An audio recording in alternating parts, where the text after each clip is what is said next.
फिर से दोस्तों नमस्कार। आशा करता हूँ खुश होंगे, अच्छे होंगे, हेल्दी होंगे और ज़िंदगी के मज़े ले रहे होंगे। तो आज एक वीडियो आप लोगों के समक्ष लेकर आया हूँ और इस वीडियो के माध्यम से कुछ ऐसी बातें जो शायद हमने जीवन में कभी सुनी होगी और उन बातों को हम भूल चुके हैं। तो एक-एक करके मैं ज़िंदगी की कुछ पहलुओं को आपके सामने रखने जा रहा हूँ और यकीन मानिए दोस्तों, अगर आप इन बातों को थोड़ा-सा भी 1% 2% भी अपनी लाइफ में इम्प्लीमेंट करते हैं, तो एक बहुत बड़ा बदलाव आप लोगों के जीवन में आपको देखने को मिलेगा। तो एक-एक करके मैं कुछ बातें आप लोगों के सामने रखने जा रहा हूँ और उन बातों को आप हल्के में तो बिल्कुल मत लीजिएगा, क्योंकि अभी का एक समय चल रहा है, दौर चल रहा है कि झूठे मोटिवेशनल लेक्चर बहुत मिल जाएँगे आप लोगों को, चिल्ला-चिल्ला के बातें बताते हैं और कहीं न कहीं थोड़ी देर के लिए हमारे मन में कुछ इच्छा तो जागती है कि कर लें, लेकिन कैसे करें इस बारे में कोई नहीं बताता है। चलिए शुरुआत करते हैं। देखिए, आज का सबसे पहला कोटेशन ऑफ लाइफ मैं आप लोगों को देना चाहूँगा कि it is not enough to have great qualities, you must have management of them. हर व्यक्ति में कुछ गुण होता है, लेकिन सिर्फ गुणों का होना पर्याप्त होता है? मैं नहीं मानता।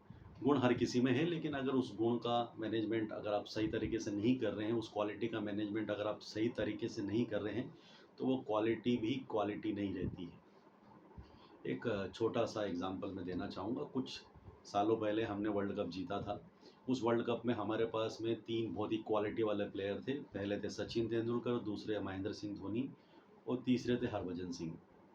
इन तीनों की एक ख़ासियत थी, तीनों की एक क्वालिटी थी। सचिन तेंदुलकर की क्वालिटी आप जानते हैं कि बहुत ही अच्छे बैट्समैन थे। महेंद्र सिंह धोनी की क्वालिटी थी कि वो बहुत अच्छे विकेट कीपर थे और हरभजन सिंह एक बहुत अच्छे ऑफ स्पिन बॉलर थे। अब ये काम करते हैं, इनकी क्वालिटी को एक्सचेंज कर देते हैं और हम कहते हैं हरभजन सिंह आप जाइए और सबसे पहले ओपनिंग करिए, और सचिन को कहते हैं कि आप जाके विकेट कीपिंग करिए, और महेंद्र सिंह धोनी से कहते हैं कि आप जाके बॉलिंग करिए। तो मुझे लगता है कि फिर दुनिया की कोई ताकत हमें मैच हारने से नहीं रोक सकती। तो अगर आप अपनी क्वालिटीज़ सही जगह पर इस्तेमाल नहीं कर रहे हैं, आप अपने गुणों को सही जगह नहीं लगा रहे हैं, चाहे वो आपकी लाइफ हो, चाहे आपका प्रोफेशन हो, चाहे आपका कहीं रिलेशन स्टेटस हो, आप अगर सही तरीके से उसका इस्तेमाल सही जगह नहीं कर रहे हैं, तो गड़बड़ होना 100% संभव है। दूसरी बात, देखिए मैं आपसे कहना चाहूँगा कि अपॉर्चुनिटीज़ लाइफ में आती रहती हैं, लेकिन हम लोग अपॉर्चुनिटीज़ को कैच नहीं कर पाते हैं। उसी के लिए कहा गया है कि opportunity has hair in front but bald behind. अवसर जो होते हैं उनके सामने की तरफ तो बाल होते हैं, लेकिन पीछे से वो गंजे होते हैं। तो अवसर जब भी आपके सामने हो तो उसे बालों से पकड़कर अपने बस में कर लो, क्योंकि एक बार अवसर निकल जाएगा तो आप उसे पीछे से नहीं पकड़ पाओगे, क्योंकि पीछे से वो गंजा होता है। इसलिए कहते हैं कि same opportunity never knocks on the same door twice. कभी भी एक ही अवसर दोबारा एक ही दरवाजे पर दस्तक नहीं देगा। और ये 100% सही है। अपॉर्चुनिटीज़ मिलेंगी लाइफ में, हो सकता है आपको बहुत बड़ी अपॉर्चुनिटीज़ मिले, हो सकता है आपको छोटी अपॉर्चुनिटी मिले आपको, लेकिन जैसी अपॉर्चुनिटी फ़िलहाल आपने मिस कर दी है, वैसी अपॉर्चुनिटी शायद आपको दोबारा नहीं मिलेगी। कभी-कभी लाइफ में हम लोग थोड़ा-सा डिप्रेस हो जाते हैं, सोचते हैं कि लोग हमारे बारे में ऐसा क्यों सोचते हैं। उसी को ध्यान में रखते मैं कहता हूँ कि people laugh at me because I am different. Now I laugh at people because they all are same.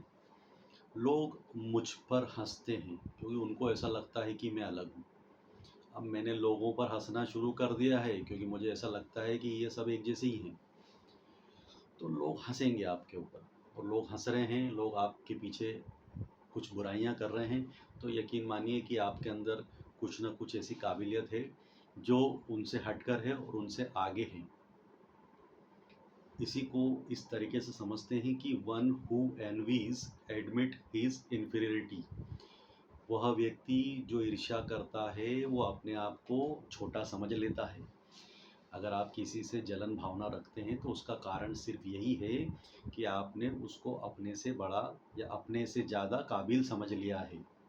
कभी ऐसा हुआ है कि आप फटे पुराने कपड़े पहन के जा रहे हैं, सड़क पर घूम रहे हैं और सड़क पे घूम रहे लोग, सड़क पर देख रहे लोग आपसे जलन करेंगे? जलन तो तब होगी ना जब आपके पास में BMW कार हो, जब आप सूटेड बूटेड हो, जब आपके पास में पैसा हो, महंगी घड़ी हो, महंगे चश्मे हो और अच्छे दोस्त हों। तो अगर आपसे कोई जलन रखता है या यदि कोई आपसे ईर्ष्या रखता है तो आपको टेंशन लेने की ज़रूरत नहीं है। आपको अब ज़रूरत है खुश होने की, क्योंकि आपके पास में उनसे बहुत कुछ ज़्यादा है। देखिए दोस्तों, एक बात और मैं आप लोगों से कहना चाहूँगा। देखिए, ऐसा कहते हैं कि a growing seed doesn't make noise while a huge falling tree does a lot. Creation is silent but destruction is noisy. एक बीज जब पौधा बनता है, पौधे से पेड़ बनता है, तब वो बिल्कुल शोर नहीं करता है। लेकिन वही भारी वृक्ष जब वो गिरता है तो गिरने में कुछ सेकंड लगते हैं उसको, और जब वो गिरता है तो इतनी शोर होता है, इतना आवाज़ होती है कि पूरी दुनिया को पता चल जाता है।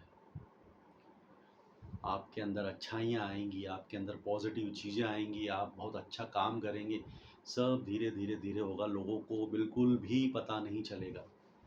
लेकिन जहाँ आपके अंदर बुराइयाँ आई, पूरी दुनिया में ये बात जैसे जंगल में आग लगती है वैसे लोगों को पता चल जाएगी। इसलिए कहते हैं कि क्रिएशन साइलेंट होता है लेकिन डिस्ट्रक्शन में बहुत आवाज़ होती है।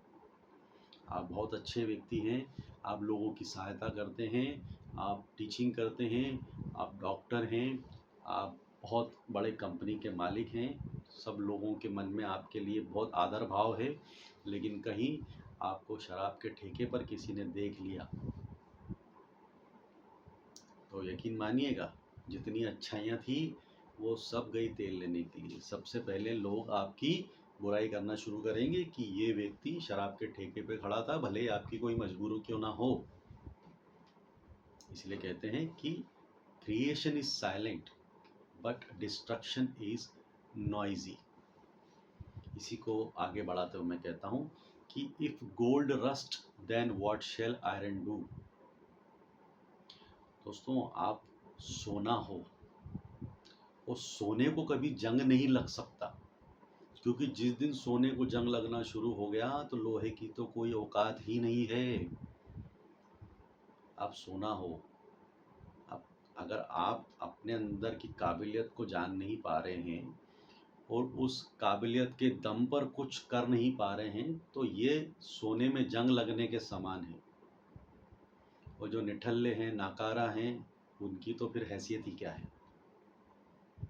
इसलिए मैं कहता हूँ कि आप सोना भी नहीं हो, आप हीरा हो। खुद को पहचानने की देर है। जिस दिन आपने खुद को पहचान लिया, खुद के काबिलियत को पहचान लिया, उस पर काम करना शुरू कर दिया, लेकिन मानिएगा सारी समस्याएं ख़त्म हो जाएंगी। और दोस्तों, अब समस्याओं की बात करते हैं तो देखिए, समस्याएं सामान्यतः दो तरह की होती है। एक समस्या वो होती है जिसको हम लोग हल कर सकते हैं, दूसरी समस्या वो होती है जिसका हल हमारे पास में नहीं होता है। तो वह समस्या जिसका समाधान हमारे पास में है, हम कम से कम 100 ऐसे अल्टरनेट सॉल्यूशन निकाल के रखेंगे कि इससे हो जाएगा, इससे हो जाएगा, इससे हो जाएगा, किसी से तो समाधान निकलेगा। और जब हमें पता है कि हम समाधान निकाल ही लेंगे तो चिंता करने की ज़रूरत है नहीं है। अब दूसरी समस्या है, इतनी बड़ी भारी समस्या जिसका समाधान हमारे पास में नहीं है। अब चूंकि समाधान हमारे पास में नहीं है, हम उसका समाधान निकाल नहीं सकते हैं। छोड़ दीजिए ना उसको प्रभु के ऊपर। जब समाधान निकल ही नहीं सकता तो चिंता करने की तो बात ही नहीं, छोड़ो उस बात को। ऐसा कहते हैं कि every lock is manufactured with its key, that means every problem comes with its solution. कोई भी ताला बगैर चाबी के नहीं बनता है, और कोई भी समस्या बगैर समाधान के नहीं आती है। समस्या है तो समाधान भी होगा। अब देखिए, एक बात कहते हैं कि every question may have 1000 answers, but the question is that how far are you willing to go। बचपन से पढ़ाया गया है कि 2 + 2 = 4 होता है। बताया गया सूरज पश्चिम में डूबता है और पूर्व में उगता है। तो जो चीज़ें पढ़ा दी गई है वैसी की वैसी हमने याद कर ली है। लेकिन हर एक सवाल के 1000 जवाब हम ढूंढ सकते हैं। सवाल सिर्फ इतना सा है कि आप कितना दूर जाने की ताकत रखते हैं, आप कितना प्रयास कर सकते हैं और आप अपनी कितनी ताकत लगा सकते हैं उन सवालों के जवाब ढूंढने में। अगर आपके अंदर है काबिलियत तो आप सवालों के जवाब ढूंढिए। रटे रटाए आंसरों पर आप भरोसा ना करें। हो सकता है हमारे यहाँ दो और दो चार हो, कहीं दो और दो पाँच भी हो सकता है, यकीनन नहीं होता होगा, लेकिन ढूंढिए तो सही, ढूंढना जरूरी है। एक और कोटेशन है लाइफ का, while the grass grow horse starveth. ये हम लोगों के ऊपर लागू होता है। ऐसा कहते हैं कि जब तक घास नहीं उगेगी क्या तब तक घोड़ा भूखा मरेगा। सब चीज़ें आपके अनुसार नहीं होने जा रही हैं।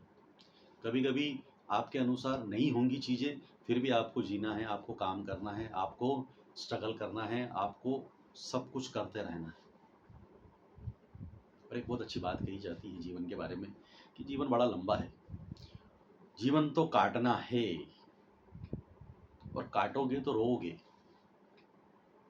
अरे एक प्याज काटने में आंसू आ जाते हैं, ये तो पूरा जीवन पड़ा हुआ है, तो ये पूरा जीवन आपको काटना है। और जीवन को काटना क्यों? जीवन को जिए ना। हम जीवन को काटने नहीं आए हैं, जीवन को जीने आए हैं।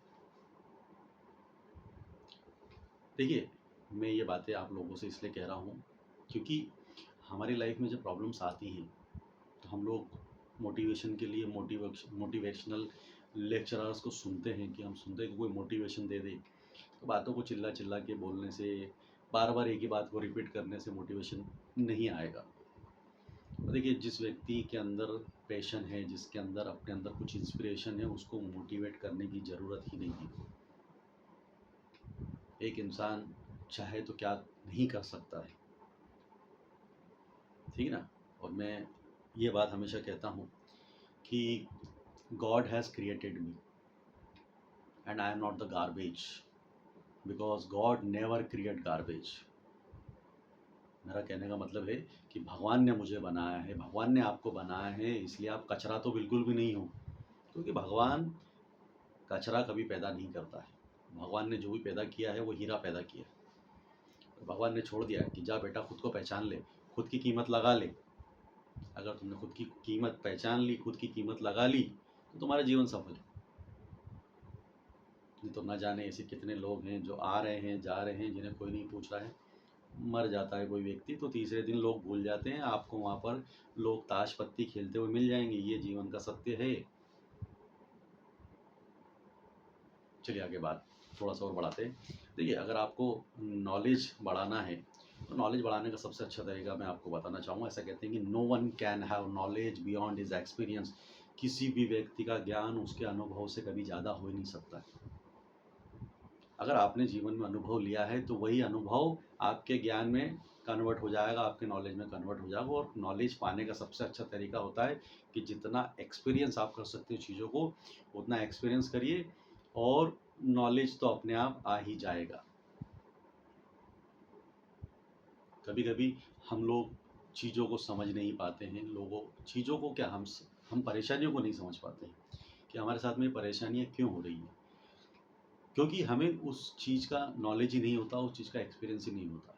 इसलिए कहते हैं कि if speaking is silver then listening is gold. इसलिए क्या होता है कि हम लोग ज़्यादा बोलने में भरोसा ना रखते हुए सुनने में भरोसा रखें। क्योंकि जब आप बोल रहे हैं तब आप उतना ही बोल पा रहे हैं जितना आपके पास में ज्ञान है, लेकिन जब आप सुन रहे हैं तब आपको अनलिमिटेड अमाउंट ऑफ नॉलेज मिल रहा है। पूरी दुनिया का नॉलेज आपके कानों के थ्रू आपके दिमाग में स्टोर हो रहा है। इसलिए एक अच्छा श्रोता बनना बहुत ज़रूरी है। उसके बाद में आप अच्छा वक्ता ज़रूर बनिएगा, कोई बात नहीं, लेकिन सुनना शुरू कर दीजिए। जिस दिन आपने लोगों को सुनना शुरू कर दिया, यकीन मानिए कि आपके नॉलेज में इतनी बढ़ोतरी होगी, आप खुद भी समझ नहीं पाएंगे कि ये सब क्या हो रहा है। दूसरी बात करते हैं, मैं अभी नॉलेज और एक्सपीरियंस की बात कर रहा था, तो एक्सपीरियंस के बारे में कहा जाता है कि experience is a hard teacher. अभी एक्सपीरियंस की बात कर रहा हूँ, अनुभव की बात कर रहा हूँ कि अनुभव एक बहुत कड़ा शिक्षक है, बहुत ही कड़ा शिक्षक होता है। शिक्षक का काम क्या होता है? पहले वो सबक सिखाता है, उसके बाद में एग्ज़ाम लेता है। लेकिन एक्सपीरियंस उल्टा करता है। Experience first take your exam and then teach you lesson. अनुभव पहले क्या करेगा, पहले आपकी परीक्षा लेता है और उसके बाद में आपको सबक सिखाता है। ये सबक जो अनुभव के द्वारा सिखाया जाता है वो जीवन में अभी कभी नहीं भूल सकते, लेकिन टीचर द्वारा अगर कोई लेसन आपको सिखाया गया है तो हो सकता है कि उस एग्ज़ाम में आप भूल जाएं। तो एक्सपीरियंस बड़ा मायने रखता है। तो एक्सपीरियंस से ही आप नॉलेज इकट्ठा करेंगे और वो नॉलेज आपकी लाइफ में जीवन भर काम आएगा। तो दोस्तों, आज का वीडियो मैं यहीं समाप्त करता हूँ और उम्मीद करता हूँ कि इस वीडियो को आपने देखा होगा। मेरा एक गुजारिश है आपसे, वो गुजारिश यही है कि अभी वीडियो बनाना शुरू करें हैं और थोड़ा सा रिस्पांस अगर आपकी तरफ से कुछ मुझे पॉजिटिव मिल जाए तो मज़ा ही आ जाए। मेरे पास में बहुत सारी चीज़ें हैं आप लोगों से शेयर करने के लिए। अलग अलग विषयों पर मैं अपनी बातें रखता हूँ, अपना तरीका एक कुछ अलग तरीका मेरा है बोलने का, मेरा तरीका कुछ अलग है चीज़ों को एक्सप्लेन करने का। अगर आप अपने दोस्तों को बोलते हैं कि प्लीज़ थोड़ा सा इसको शेयर करिए और सब्सक्राइब करिए, लाइक करिए, बड़ा मज़ा आएगा। और थैंक यू वेरी मच। जल्दी ही एक नई वीडियो के साथ में आते हैं, कुछ नई इन्फॉर्मेशन के साथ में आएंगे। Thank you very much. Have a nice day.